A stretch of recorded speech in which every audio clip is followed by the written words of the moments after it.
इसके लिए।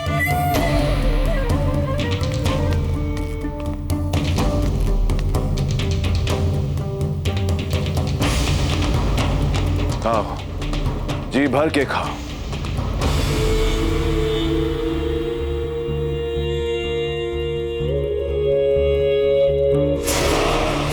दिल खुश हुआ तुम्हारा? अब सुनो, हमारे पास तुम्हारे लिए एक काम है।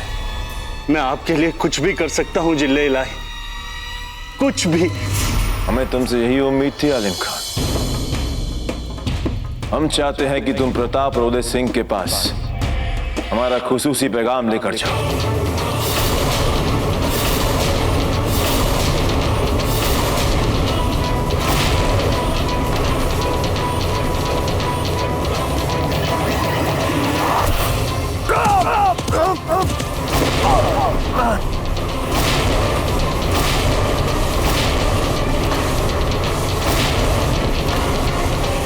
हुक्म की तामील हो गई हुजूर। यार बेग, तुम अपनी फौज के साथ किले के पीछे वाले दरवाजे पर घेरा डालो। हम प्रताप को उसी के महल में कैद करके उसे जान से मार देंगे। जाओ।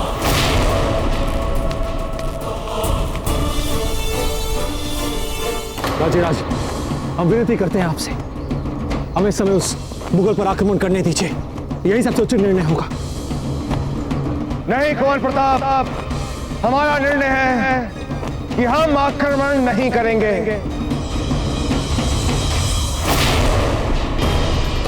क्योंकि शत्रु सेना हमसे बहुत अधिक हो चुकी है। बंद कर दीजिए दुर्ग का मुख्य द्वार। मुख्य द्वार बंद करो। क्यों रावत जी? क्योंकि उनकी सेना में 10,000 सैनिक और सम्मिलित हो गए। पर कुंवर प्रताप, समय के साथ साथ अकबर की सेना दुर्ग के बाहर बढ़ती ही जाएगी। यही समय है उन पर आक्रमण करने का कुंवर प्रताप। हो सकता है हम जीत जाएं। निर्णय लिया जा चुका है, हम आक्रमण नहीं करेंगे।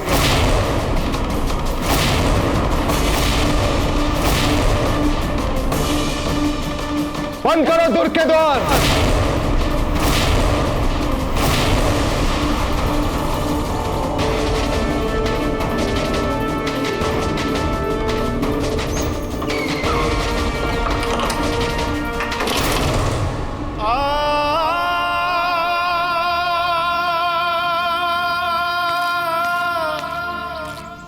में बेहतर नजर आ रही है।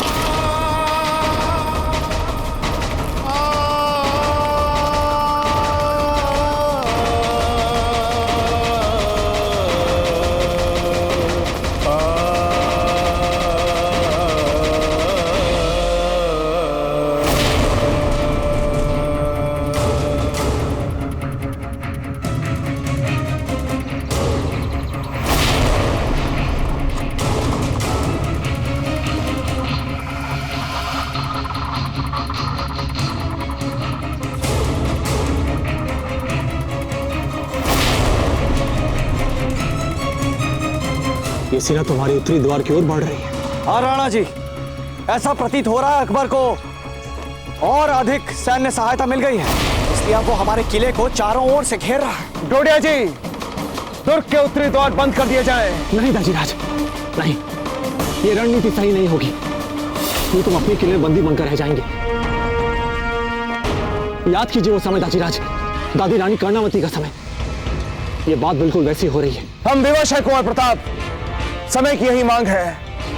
हमें दुर्ग के सभी द्वार बंद करने पड़ेंगे। डोडिया जी, उत्तरी द्वार बंद कर दिया जाए।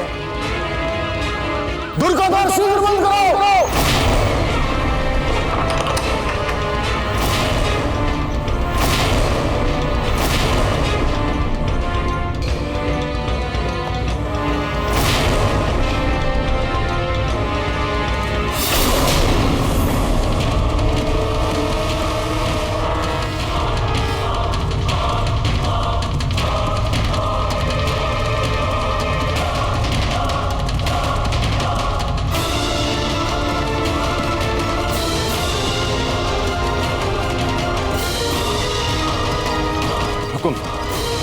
तो वही मुगल सेनापति है जिसने पहली बार हम पर आक्रमण किया था।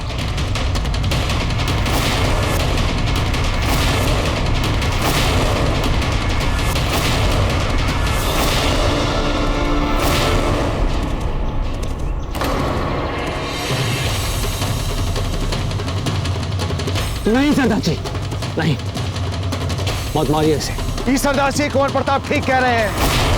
लगता है ये इस बार अकबर का दूत बनकर आ रहा है। इसे अंदर आने दिया जाए। जी दादीराज, हम भी तो देखें उस मुगल की मंशा क्या है।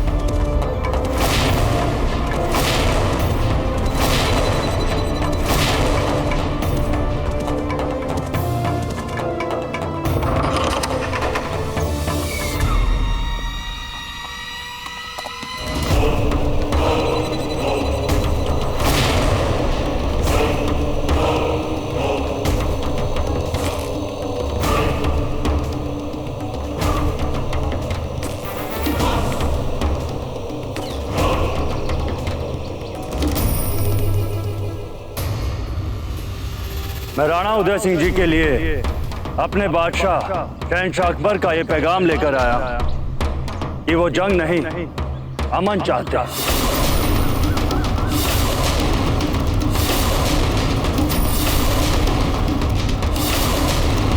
हमने तुम्हारे शहंशाह के सेनापतियों के मुंह अपने तीरों से बंद कर दिए। कहीं इसी बात से घबरा तो नहीं गया तुम्हारा जलालुद्दीन अकबर? हमारी सीमाओं का अतिक्रमण करने के बाद अब क्या चाहता है वो मुगल?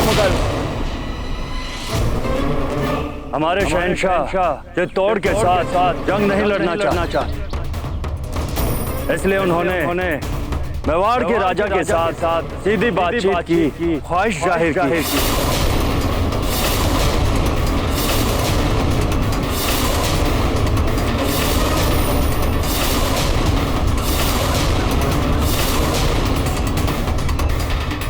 कांटा फेंका है हमने मछली फंसाने के लिए। अगर उदय सिंह ने हमारा फेंका हुआ कांटा निकल लिया और हमसे बातचीत करने के लिए यहां पर आ गया, या तो हम उसे कैद कर लेंगे या फिर जान से मार देंगे। और दोनों ही सूरतों में प्रताप बौखला जाएगा और फिर महल से बाहर आकर हम पर हमला करेगा। और फिर हम खुले मैदान में उस प्रताप और उन राजपूतों को जान से मार देंगे और चित्तौड़ पर फतेह हासिल करेंगे।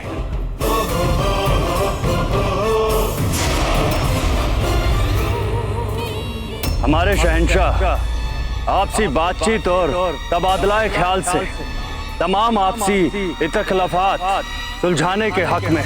ये क्या बात कर रहे हो तुम? यदि वो मुगल शांति के साथ बातचीत से ही चित्तौड़ से अपने सारे मतभेद मिटाना चाहता था तो अपनी सेना लेकर यहां क्यों आया?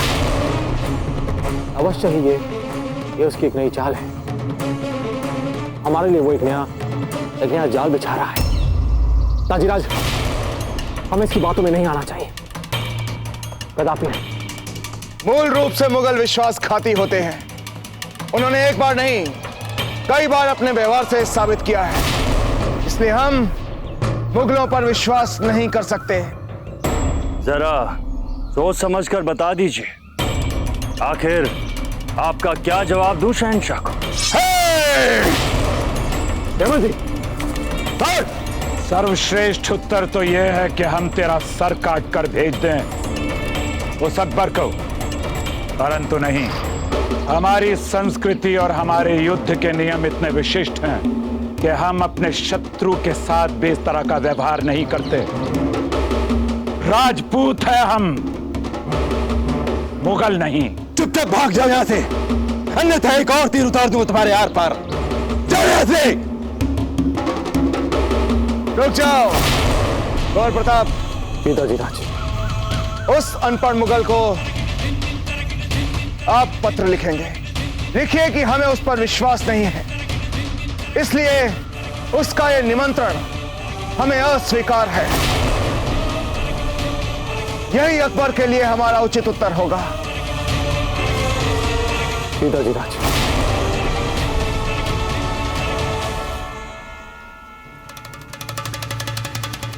राजपूतों का जवाब बा आवाज़ बुलंद पड़ा जाए।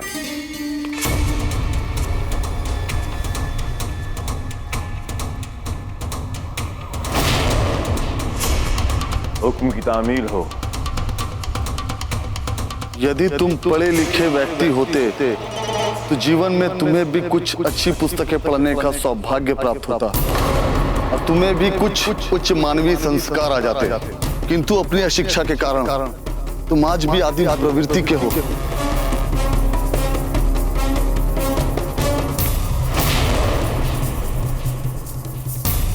उतने अशिक्षित और आदिम तुम्हारे पूर्वज भी थे।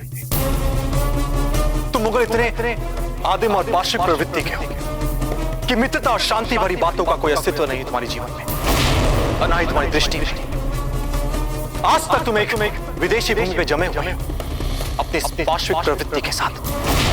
तुम्हें याद है तुम्हारे पिता ने हमारी दादी रानी कर्णावती से सहायता और सहयोग का जो आश्वासन दिया था, बड़ी कपटता और सरलता से वे उसे भूल गए। सहायता का वचन देकर बजाय बहादुर शाह से लड़ने के उसी की सहायता करती हमारे फारिद। तुम्हें याद हो ना होना, हम उस विश्वासघात को नहीं भुला पाए, क्योंकि उसका मूल्य हमारी दादी रानी कर्णावती ने 13,000 राजपूतानियों के साथ उस जौहर में जलकर चुकाया था। जय भवानी, जय भवानी, जय एकलिंगनाथ जी। क्योंकि हम उस विश्वासघात को नहीं भुला पाए, इस बार हम तुम्हारे किसी छलावे में आएंगे नहीं। चले भूतकाल में नहीं जाते। हाल ही में तुमने मेड़ता के राजा जयमल जी के साथ जो विश्वासघात किया, उसका क्या? इससे भी घृणित और पार्श्विक कार्य तुमने अपने गुरु बैरम खान को मरवाकर किया, उसका क्या?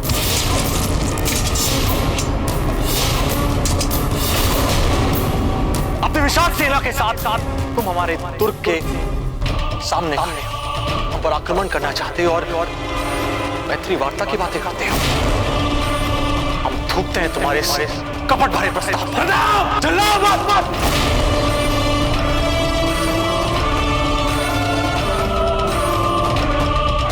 चिल्लाओ मत।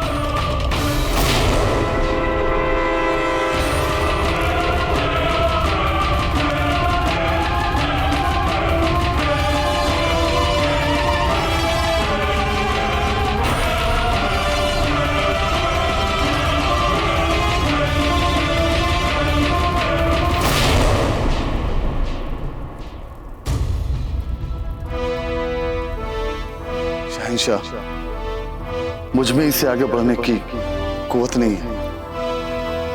आवाज़ें बुलंद पड़ा जाए।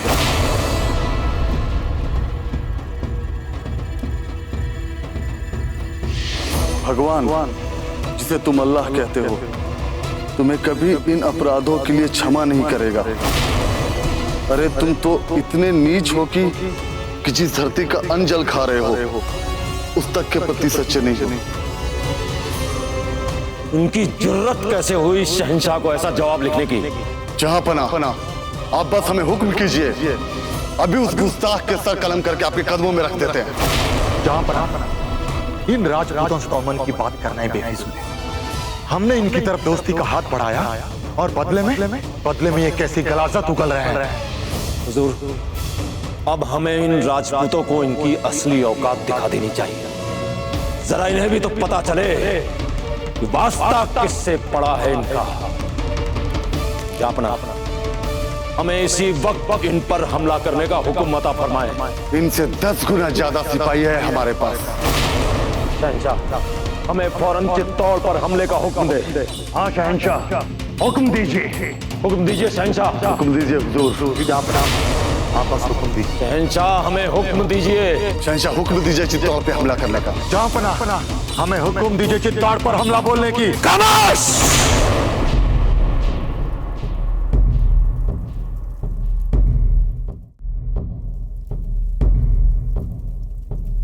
हमें जोश में नहीं,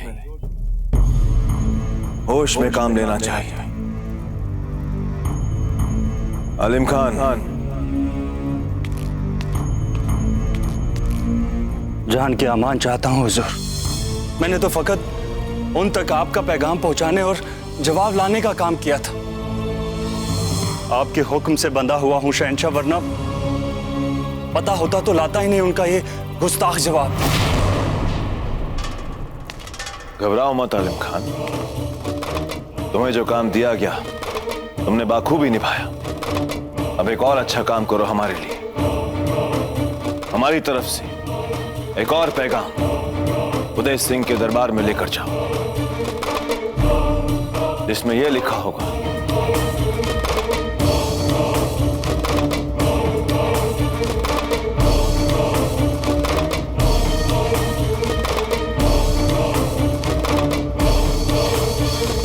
हुजूर, वो मेरी गर्दन उड़ा देंगे। तो इसका मतलब तुम जलालुद्दीन अकबर का दिए हुए हुक्म को इनकार करोगे? नहीं नहीं हुजूर, क्या मैं और क्या मेरी औकात आपके हुक्म की तामील होगी। मैं अभी जाता हूं हुजूर।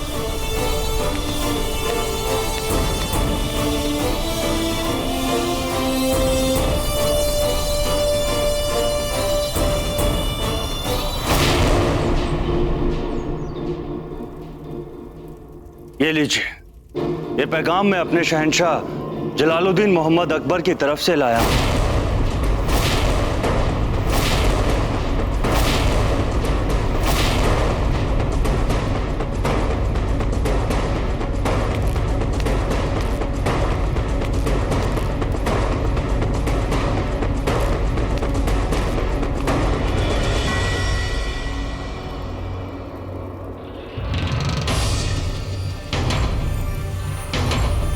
भले ही जवाबी खत में बड़ी बदतमीजी के साथ तुमने हम पर कीचड़ उछाला है, मगर फिर पूरी संजीदगी के साथ हम अमन की बात करना चाहते हैं।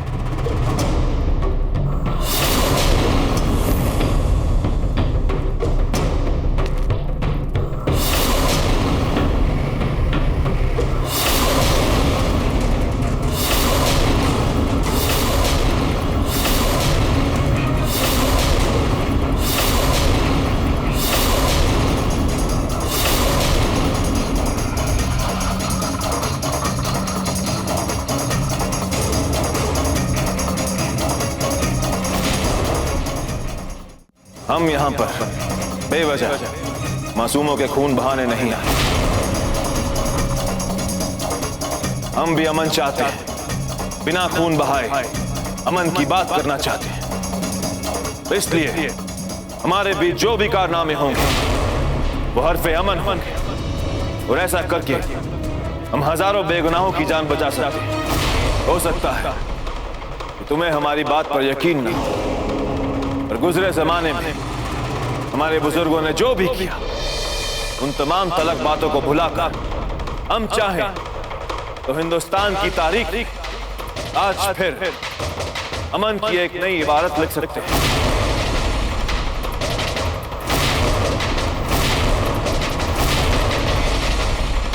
अच्छा चलो, आपको हमारी बात का यकीन नहीं तो एक काम करते हैं, ना आपका किला ना हमारी छांव, हम दोनों कहीं बीच में मिलते हैं।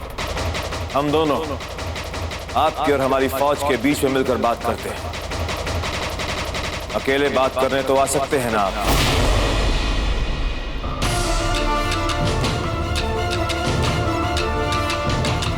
हम दोनों कोशिश तो कर सकते हैं अमन की, दोस्ती की। एक कोशिश करने में तो कोई हर्ज नहीं। हमें आपसे अकेले मिलने में कोई डर नहीं, और उम्मीद करता हूं कि आपको भी हमसे मिलने में डर नहीं लगना चाहिए।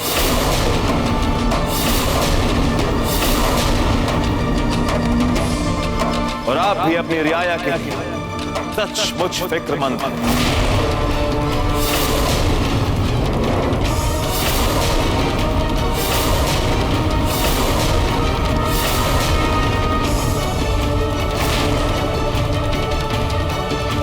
कम से कम हमें भी तो दिखाइए कि आपकी रगों में राजपूती खून दौड़ रहा है।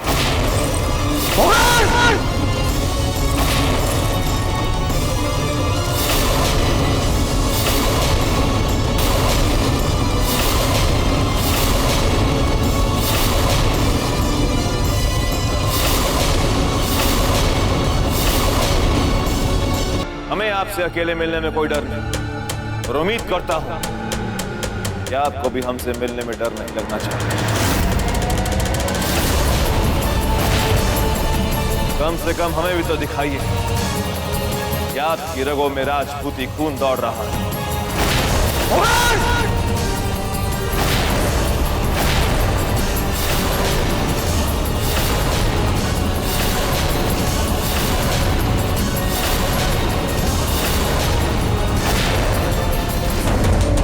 देखिए, मैं तो फकत पैगाम लाने वाला एक नाचीज बंदा हूं।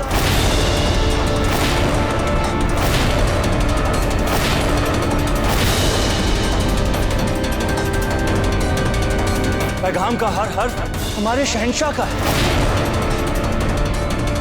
लालुद्दीन अकबर का इतना दुस्साहस कि स्वयं मेवाड़ नरेश को चुनौती दे रहा है।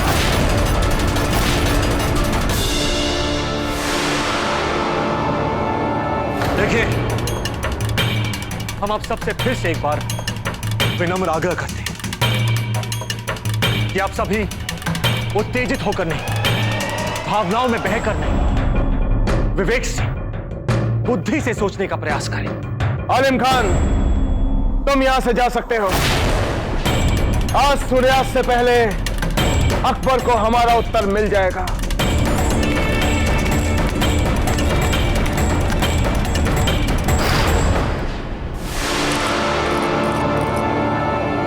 हम जानते हैं हमारे पैगाम से राजपूतों के दिल को ठेस पहुंची होगी। उदय सिंह भी तो राजपूत ही है ना, बर्दाश्त नहीं कर पाया होगा वो हमारा ये पैगाम। और हमें यकीन है वो हमसे जरूर मिलने आएगा। पर हुजूर, ऐसा आपने लिखा क्या है उदय सिंह को पैगाम में?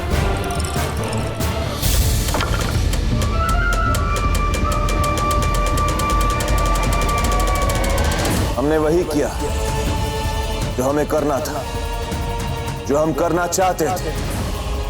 हमने बड़े ही शाइस्त अंदाज में उदय सिंह को ललकारा और राजपूत ललकारने पे बिना दिमाग तवाजन रखे फैसला लिया करते हैं। दिल से सोचते हैं, दिमाग से सोचना आता ही नहीं। राजीराज, वो एक बहुत ही चालाक और काइया प्रकार का व्यक्ति है। ये अवश्य ही उसकी एक नई चाल है, उसकी चुनौती और कुछ नहीं। बस हमें फंसाना चाहता है। उसने एक जाल बिछाया हम सबके लिए। हमें कदापि उत्तेजित नहीं होना चाहिए। आप कहना क्या चाहते हैं कुंवर प्रताप? हम अकबर के इस पत्र का उत्तर ना दें, प्रतिक्रिया ना करें उसकी बातों पर? हम एक सच्चे राजपूत हैं कुंवर प्रताप, एक सच्चे राजपूत।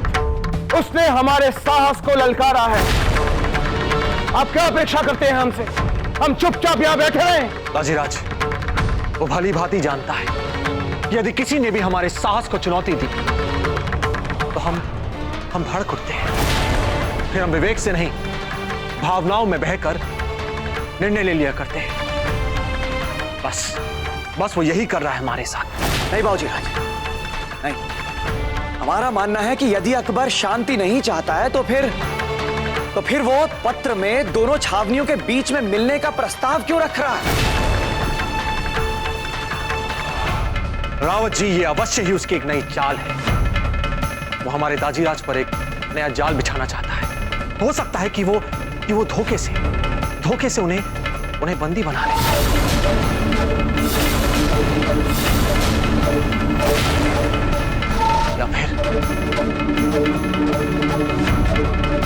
या फिर धोखे से उन्हें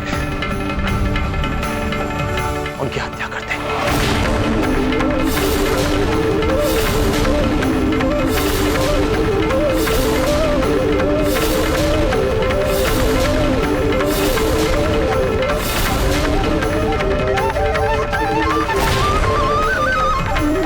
आज नहीं, हम लोग अवश्य सतर्क रहेंगे।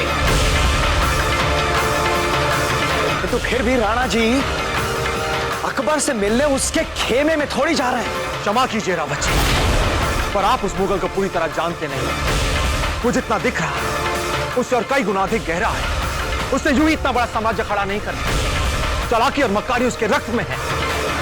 हम एक बार यदि मान भी लें कि वो हमारे दाजीराज को हानि नहीं पहुंचाना चाहता, हम एक बार मान लेते हैं,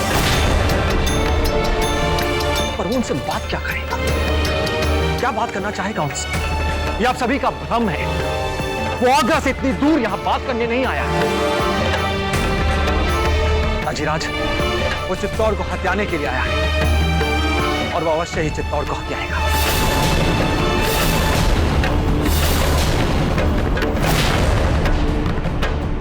मैत्री वार्ता के आधार पर वो चाहता है कि आप उसके वर्चस्व को स्वीकार कर लें, ठीक जैसे उसने मेड़ता नरेश राजा जयमल जी के साथ किया था। इतनी शक्तिशाली सेना होने के पश्चात भी अकबर क्यों बार बार शांति के संदेश भेज रहा है?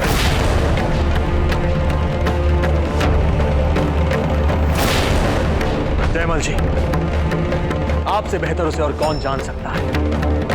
अमन और शांति तो वो चाहता ही नहीं है। अपना आधिपत्य और वर्चस्व जमाना चाहता है सब।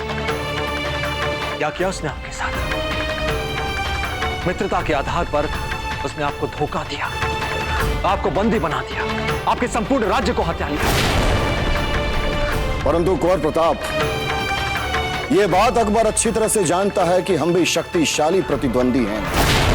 यदि युद्ध होता है तो उसे भी भयंकर क्षति पहुंचेगी। इसलिए हो सकता है वो इस तरह के छोटे मोटे प्रस्तावों के साथ एक सम्मानजनक संधि करना चाहता है।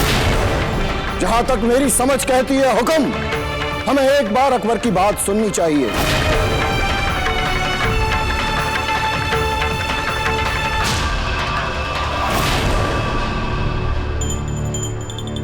फौजीराज, युद्ध सदैव विनाशकारी ही होता है। संभव है कि हम इस युद्ध में विजय प्राप्त कर लें, लेकिन एक सत्य यह है फौजीराज कि इस युद्ध में हमें भीषण जन धन हानि का सामना करना होगा, और जिसके लिए इस समय मेवाड़ तैयार नहीं है। इसलिए हमें हर संभव प्रयास करना चाहिए शांति के लिए फौजीराज। हो सकता है कि तर्क के स्तर पर आप सब जो कह रहे हैं वो सही हो, किंतु वो मुगल अमन और शांति नहीं चाहता। अजिराज, वो तो मात्र हिंदुस्तान का शहंशाह बनना चाहता है।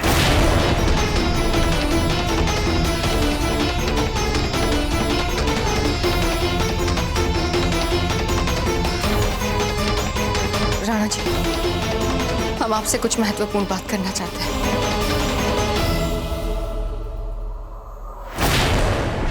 यह विषय बहुत ही गंभीर और संवेदनशील है, इसलिए निर्णय लेने से पहले हम इस विषय के बारे में कुछ सोचना चाहते हैं। हम चाहते हैं कि आप सब भी इस बारे में सोचें। इसलिए हम सब एक पहर बाद फिर यहां वापस मिलेंगे।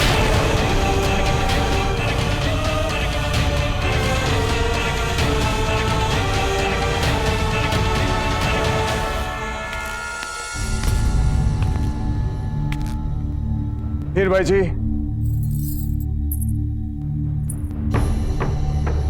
आपको ऐसी कौन सी महत्वपूर्ण बात करनी थी हमसे?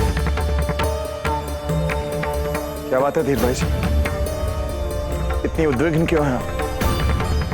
राणा जी, हम जानते हैं कि हमें राजनीतिक क्षेत्रों में बोलने का कोई अधिकार नहीं, परंतु आपको आपत्ति ना हो तो हम कुछ कहना चाहते हैं हमसे। बोलिए धीर भाई जी, आपकी सलाह कई बार हमारे लिए लाभकारी सिद्ध हुई है, इसलिए जो भी कहना चाहती हैं निर्भीक होकर कहिए। राणा जी, आप अच्छी तरह से जानते हैं कि युद्ध आने वाली कई पीढ़ियों को प्रभावित कर जाता है। किसी भी पक्ष को लाभ नहीं होता और कुछ समय के बाद ना हार का कोई अर्थ होता है और ना जीत का। चारों ओर विनाश ही विनाश हो जाता है। सैनिक तो युद्ध करते हुए वीर गति प्राप्त कर जाएगा, परंतु घरों में उनकी प्रतीक्षा करने वाली स्त्रियां, राणा जी, उनका जीवन दयनीय हो जाता है। बहुत विवश होकर जीना पड़ता है उन्हें। बच्चों को सारा जीवन बिना पिता के निकालना पड़ता है। उनका समूचा भविष्य उनकी आंखों के सामने नष्ट हो जाता है। राणा जी, दुर्ग में रहने वाली किसी भी स्त्री के लिए युद्ध किसी भयानक सपने से कम नहीं। हम सब जानते हैं कि युद्ध के बाद क्या होता है। रानी कर्णावती ने 13,000 राजपूतनियों को लेकर जौहर किया था। आज भी इस महल में हर एक ईंट में उनकी दुखद स्मृतियां बैठी हैं। हम जानते हैं कि आप इतिहास को नहीं दोहराना चाहते। हारने वाली सेना से जुड़ी हर स्त्री को शत्रु पक्ष जीत का पुरस्कार समझकर नोच नोच कर खाता है राणा जी। तो आप क्या चाहती हैं, हमें क्या करना चाहिए धीर भाई जी? हम अच्छी तरह से जानते हैं कि अकबर बहुत ही चालाक और मक्कार है। हो सकता है कि उसके मन में शांति का विचार ही ना हो। हो सकता है राणा जी, आप जो कह रहे हैं वो बिल्कुल सही है, परंतु अमन का प्रस्ताव सामने से आया है। हमें एक बार तो प्रयास करना पड़ेगा। हमारी प्रजा के हितों को ध्यान में रखते हुए आपको एक बार तो अकबर से मिलना होगा ना राणा जी। हम कुछ और कर ना पाए तो कोई बात नहीं, पर हर संभव प्रयास करना चाहिए। जल्दी दूर के अंदर आइए, समय नहीं है हमारे पास, शीघ्र चलिए।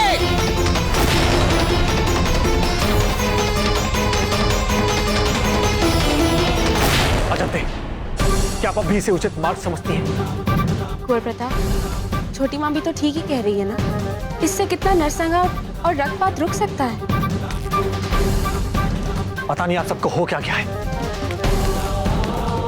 पता नहीं छोटी माँ को हो क्या है।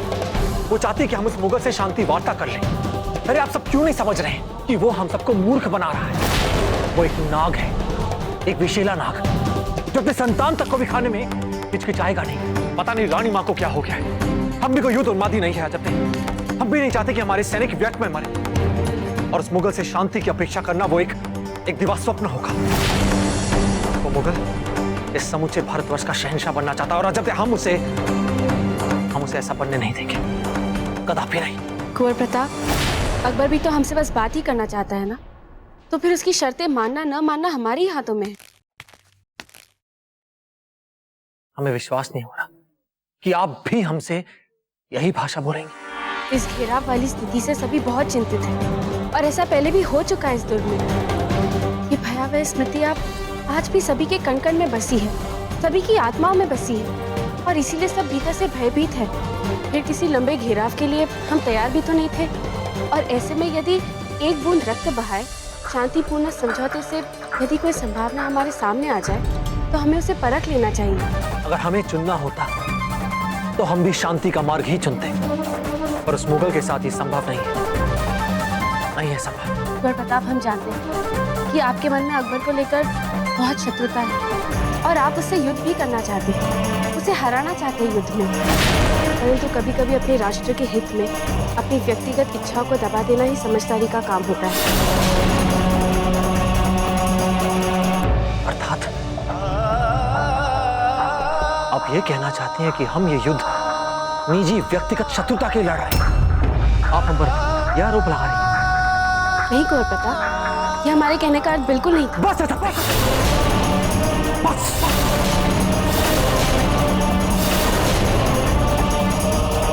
कुंवर प्रताप, क्या दोनों भी हमसे कुछ कहना चाहते हैं?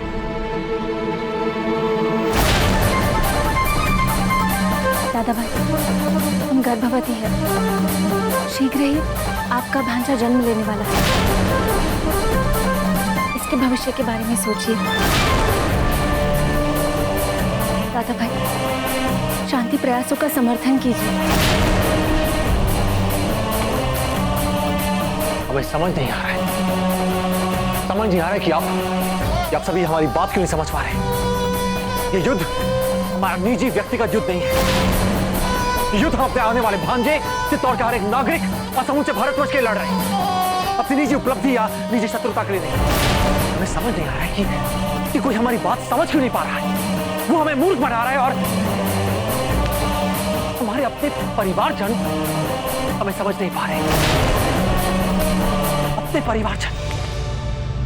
हम समझते हैं आपको दादा भाई और मानते भी हैं, किंतु अगर युद्ध से पहले शांति की एक किरण दिखाई दे तो उसको पकड़ने का प्रयास करना चाहिए। शांति की किरण, शांति की किरण। ठीक है, अगर आप लोग यही चाहते हैं तो यही सही है। हम तो बस यही आशा करते रहेंगे कि आप लोग जो भी निर्णय ले, आप लोगों को इसके लिए पछताना ना पड़े।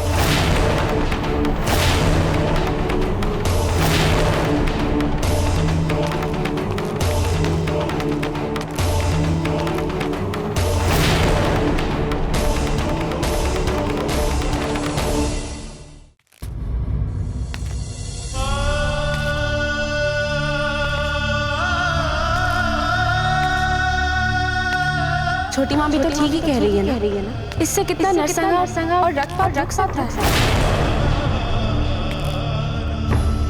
इस घेराव वाली स्थिति से सभी बहुत चिंतित हैं। और ऐसा पहले भी हो चुका है इस दुर्ग में।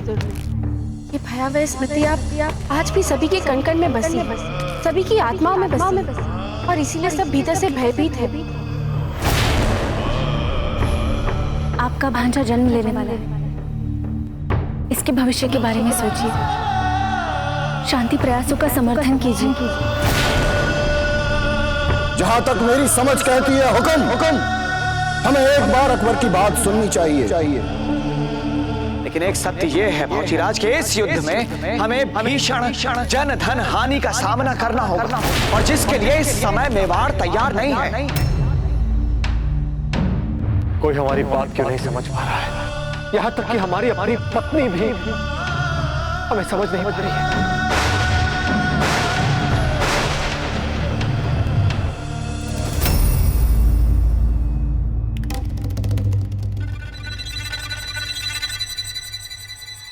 और खाओ।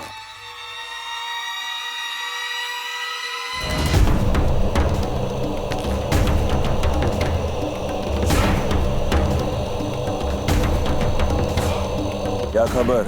आलिम खान को वापस लौटे तकरीबन 1 पहर हो चुका है हुजूर, लेकिन हमारे अमन के पैगाम का उनकी तरफ से कोई जवाब नहीं आया। जरूर आएगा। हमारा सियासी तर्जमा कहता है कि पैगाम जरूर आएगा। हम इन राजपूतों को अच्छी तरह जानते हैं। उदय सिंह हमारा अमन का पैगाम मंजूर कर हमसे मिलने के लिए अकेला जरूर आएगा।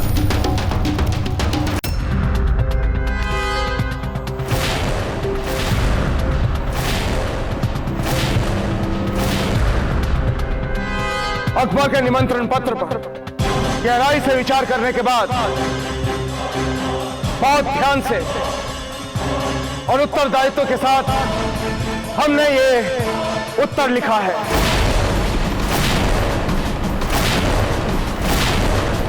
यदि अपने नागरिकों के लिए शांति की हमें तनिक भी संभावना दिखती है तो युद्ध से पहले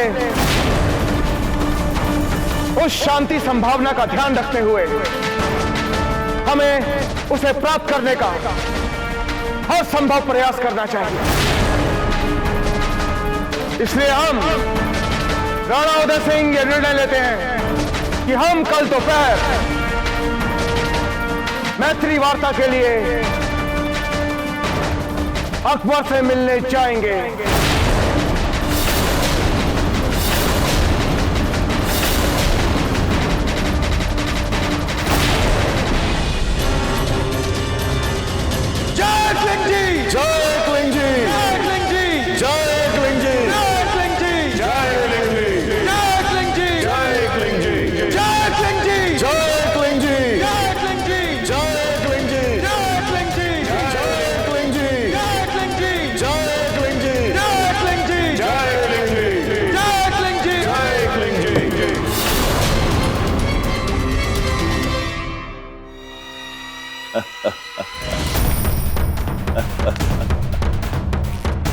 आखिर राजपूत हमारे जाल में फंसी गई। अब दुनिया की कोई भी ताकत हमें रोक नहीं सकती चित्तौड़ पर फतेह हासिल करने से।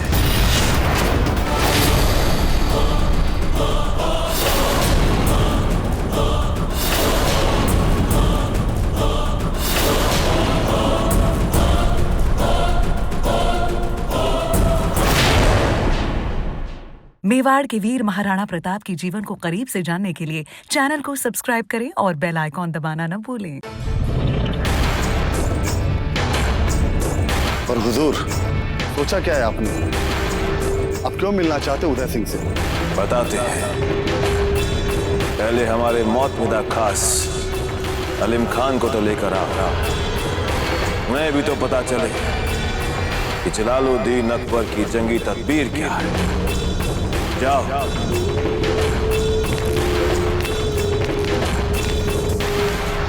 जाल बिछा पर कोई देख क्यों नहीं पा रहा? ताजियास हमारी बात क्यों नहीं मान रहे कि यदि वो उस मुगल से अकेले मिलने गए तो संभवतः वापस लौट कर कभी नहीं आएंगे।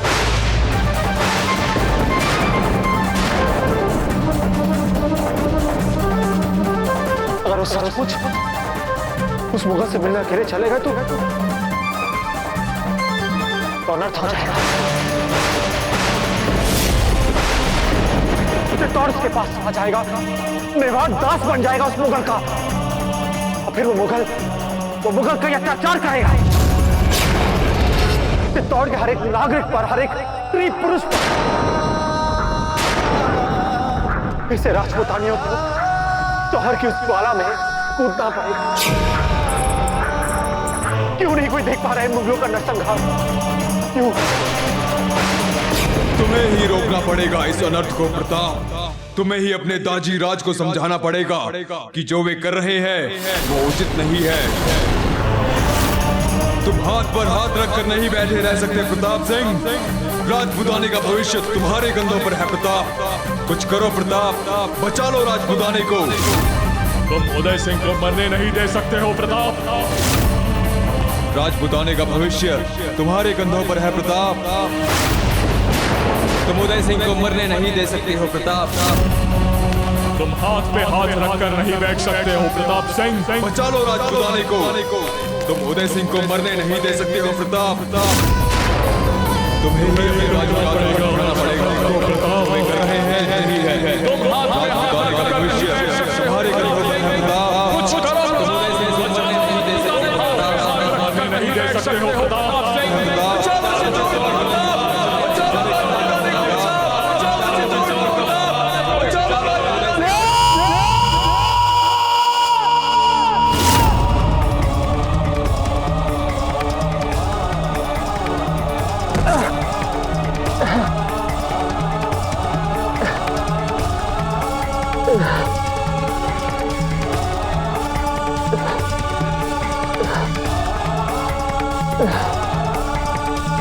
क्या करें हम?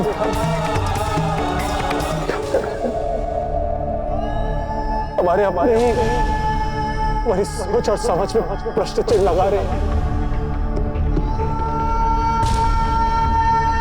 क्या करें?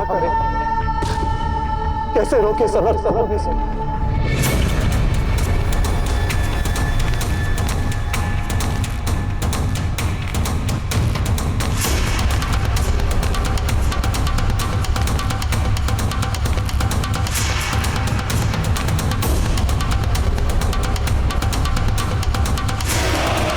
आलिम खान, बहुत खुश लग रहे हो तुम। खाना खाया तुमने? जी शहंशाह हुजूर, बस आपकी इनायत है। तुमने हमारी इनायत अभी तक देखी ही कहाँ है आलिम खान? देखी है ना हुजूर, देखी है। बल्कि आपकी मेहरबानियों ने तो ताउम्र के लिए मुझे अपना गुलाम बना लिया है। बस अब मैं वही करूंगा जो आप कहेंगे, जैसे कि मैंने आज किया है।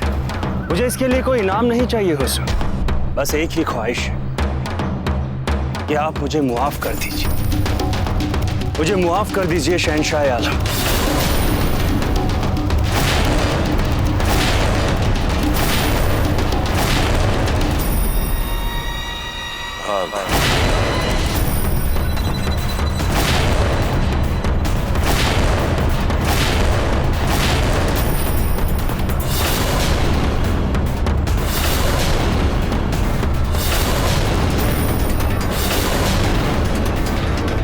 अपना वक्त बर्बाद मत कर।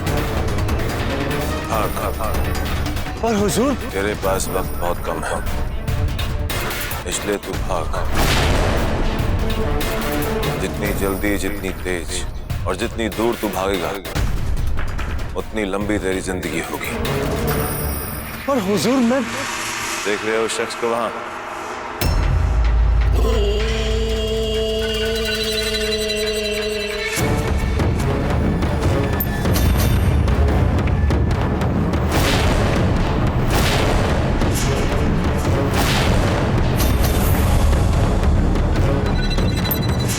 जैसे ही वो बंदूक तैयार कर लेगा तुझे गोली मार देगा।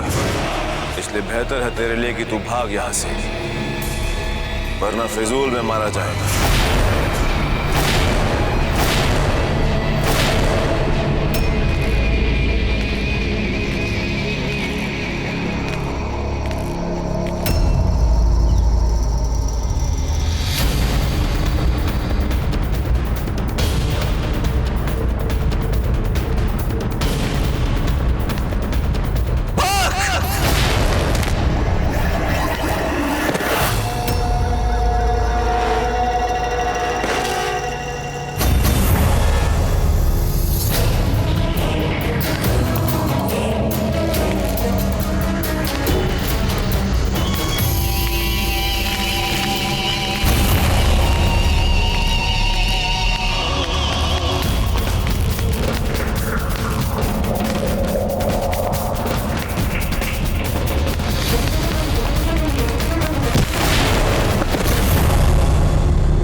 कोई भी अगर शख्स हमसे नाफरमानी करता है उसे हम जिंदा नहीं छोड़ते। अगर दुनिया में जीना है तो हमारे जाहो जलाल की ताब से बच कर रहना होगा, वरना उसका भी वही हाल होगा जो आलिम खान का हुआ।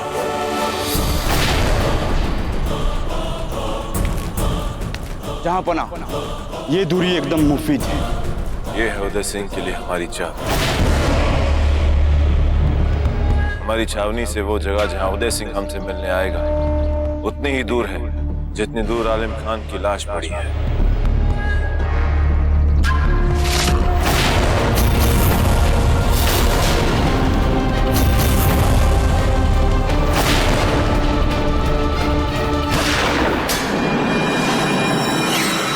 वैसे भी बंदूक का चलन तो है नहीं राजपूतों में, इसलिए वो इस बात को जान नहीं पाएंगे कि उदय सिंह को किसने मरवाया, किसने गोली चलाई।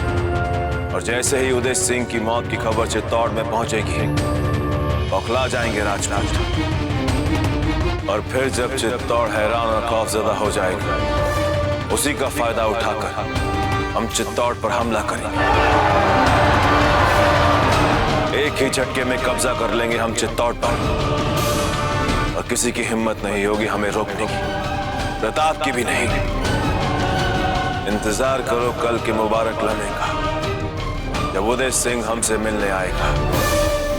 चित्तौड़ पर फतेह हमें सही माने में सारे हिंदुस्तान का शहंशाह हिंद बना देगी।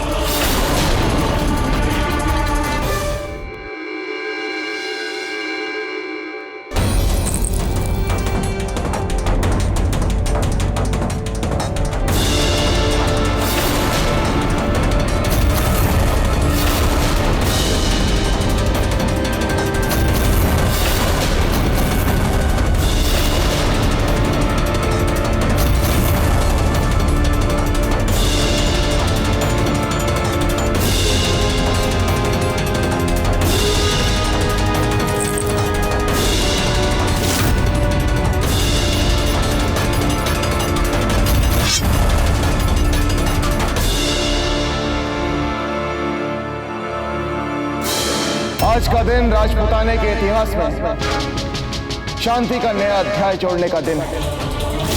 आज वो दिन है तो इस बात पर मोहर लगा दे कि तमाम हिंदुस्तान का शहंशाह जलालुद्दीन मोहम्मद अकबर है।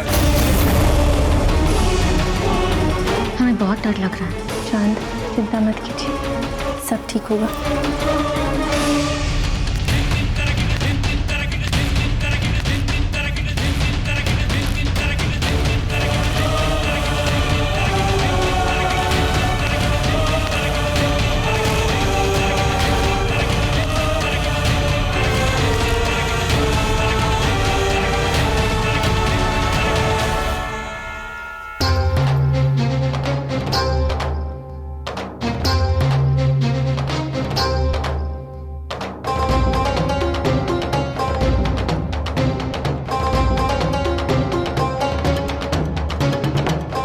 एकलिंग जी के आशीर्वाद से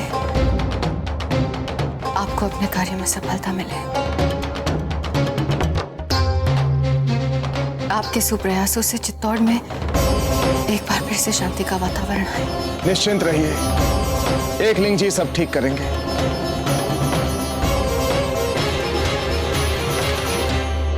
भंवर जी, आप प्रसन्नचित्त रहें और बड़ों के अनुशासन में रहें। कुंवर प्रताप कहाँ हैं जब थे? छोटी माँ, वो तो कल रात से ही अपने कक्ष में नहीं लौटे हैं। तो क्या प्रस्थान से पहले अपने दाजीराज से नहीं मिलेंगे?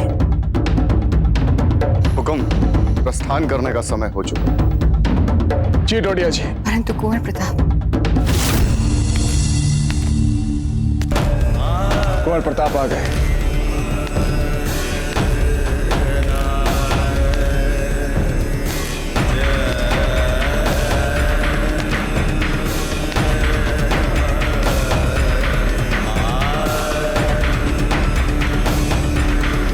क्षमा कर दीजिए दाजीराज।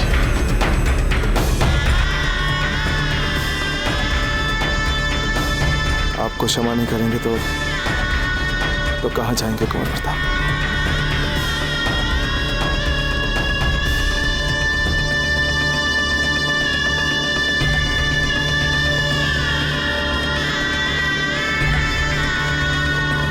आइए।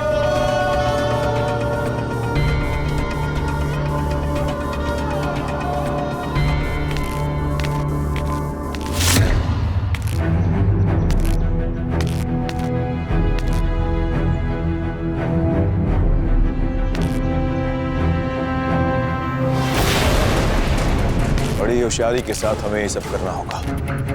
हमारी एक गलती हमारे लिए और हमारी फौज के लिए मुश्किलात पैदा कर सकती है। उदय सिंह की मौत के बाद राजपूत बौखला जाएंगे, लेकिन हम संभाल लेंगे और मौका देखते ही हम चित्तौड़ पर हमला करेंगे और फतेह हासिल करेंगे। इंशाअल्लाह हम यकीनन फतेहाब होंगे हुजूर।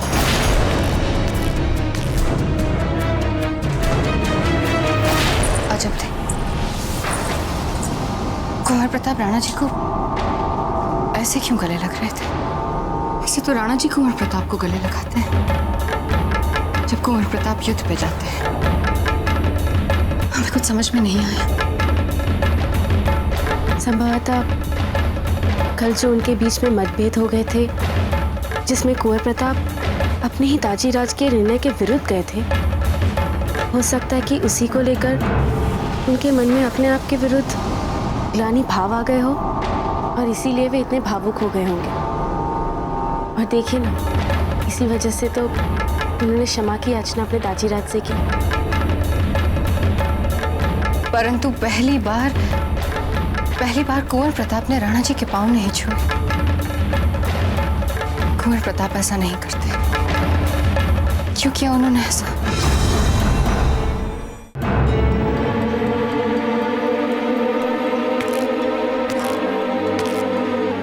आखिरी बार पूछ रहे हैं हम तुमसे, उदय सिंह को मार तो पाओगे ना तुम? बंदा शहंशाह को नाउम्मीद नहीं करेगा। इंतजार करना सही लम्हे का।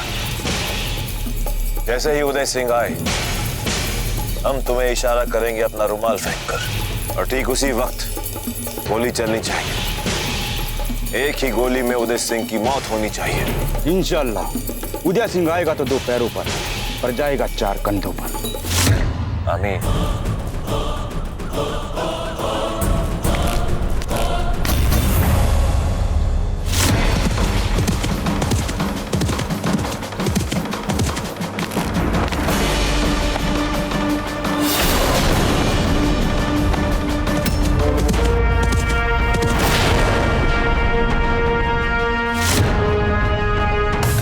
माशाल्लाह, हमें इस अकबर पर बिल्कुल विश्वास नहीं है। धोखा देना तो इन लोगों के रक्त में है। राणा जी को इस बात का पूर्णतया आभास है।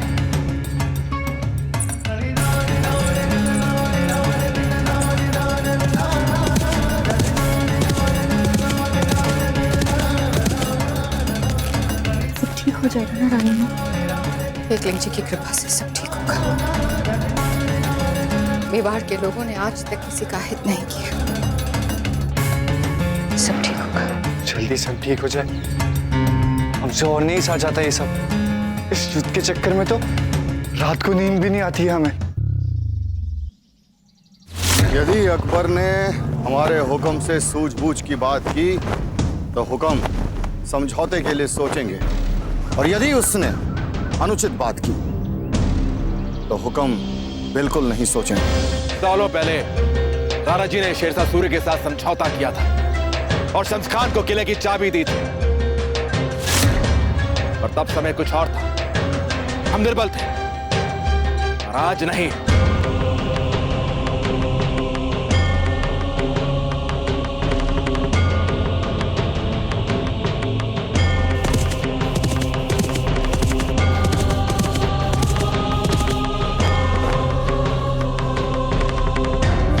मेवाड़ के राजा, आ जाओ मेरे निशाने पर आज।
बोलो अकबर, क्या कहना चाहते हो हमें?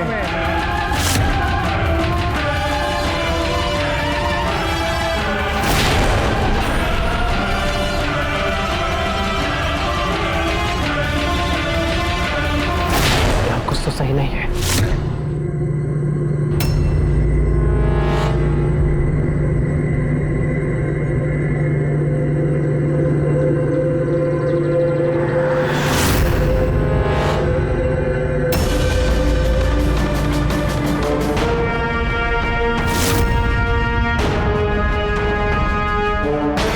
एकलिंग जी, हमने कहा था राजराज को कि अवश्य कोई चाल है उस मुगल की उन्हें मारने की।